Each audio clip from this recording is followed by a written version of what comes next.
Hi everyone, welcome to Project Salvation. இந்த வீடியோவில் நம் தேவனின் உரிமை சொத்து யார் என்பதை பற்றி பார்க்க போறோம். வாங்க வீடியோக்குள்ள போலாம்.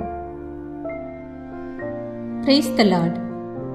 நண்பர்களே, உலகம் உருவானது முதல் இஸ்ராயேல் மக்களை மோசே எகிப்தின் அடிமைத்தனத்திலிருந்து விடுவித்து கூட்டி வரும் வரை நம்மை வழிநடத்தி வந்தது ஆண்டவரின் வார்த்தைகளே. நாமோ தேவனுக்கு கீழ்ப்படியாமல் எங்களுக்கு ஒரு அரசன் தேவை என்று முறையிட்டனர். அப்பொழுது ஆண்டவர் தம் மக்களின் விருப்பத்திற்கிணங்க இறைவாக்கினர் சாமுவேல் மூலம் சவுலிடம் சென்று இவ்வார்த்தைகளை அறிவிக்கச் சொல்கிறார். 1 சாமுவேல் 10ஆம் அதிகாரம் முதல் இறைவார்த்தை.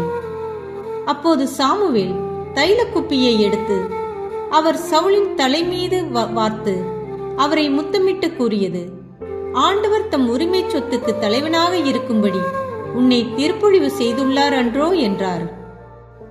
அதற்கு முன்பு வரை அரசர் என்ற ஒருவர் இஸ்ராயேல் மக்களுக்கு இருந்ததில்லை. ஆண்டவரே நம்மை தம் வார்த்தைகளால் வழிநடத்தும் தேவனாக இருந்து வந்தார்.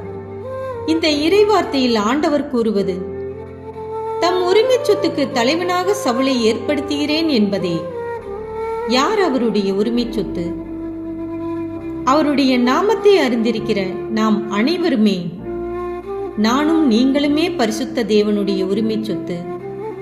பரிசுத்த தேவனே நம் அரசர். பேச்சு வழக்கில் சொல்வார்களே, நான் ராஜ பரம்பரை சார்ந்தவன் என்று. அது பேச்சு வழக்கு. ஆனால் உண்மையாகவே நாம் தேவனுடைய உரிமை சொத்து என்று அன்றே நம்மை ரிஜிஸ்டர் செய்துவிட்டார் நம் ஆண்டவர். நாமோ அவரின் பிள்ளைகள் என்பதை மறந்து சிலை வழிபாட்டில் ஈடுபடுகிறோம். நான் ஒரு கிறிஸ்தவன், நான் எந்த ஒரு சிலை வழிபாட்டிலும் ஈடுபடுவதில்லை என்று நாம் கூறலாம்.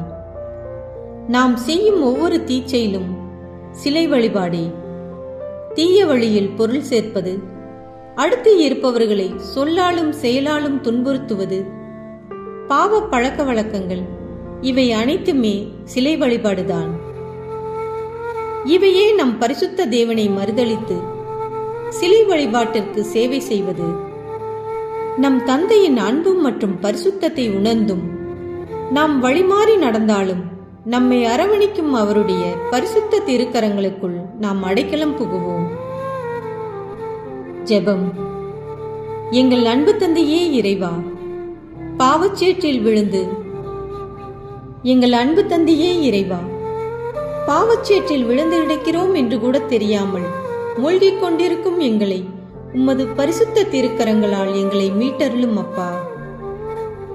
லூகாஸ் நற்செய்தியில் ஊதாரி மகன் வழிதவறி போய் திரும்ப என் தந்தையிடம் போய் அவருடைய வேலைக்காரர்களில் ஒருவராக இருக்கலாம் என்று திரும்பி வந்த மகனை அரவணைத்து புது துணியால் உடுத்தி மோதிரம் அணிவித்து திரும்ப தன் உரிமை சொத்தாக ஏற்றுக்கொண்டது போல் நாங்களும் மனம் மாறி உம்மிடம் வர எங்களுக்கு வரமருளும் அப்பா.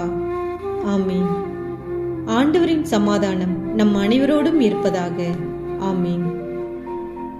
இந்த வீடியோவை பிடிச்சிருந்துச்சுன்னா நம்ம சேனலுக்கு சப்ஸ்கிரைப் பண்ணுங்க. இயேசுப்பாவின் கையை பிடிச்சிட்டு இந்த ரட்சிப்பின் பாதையில் செல்வோம். God bless you.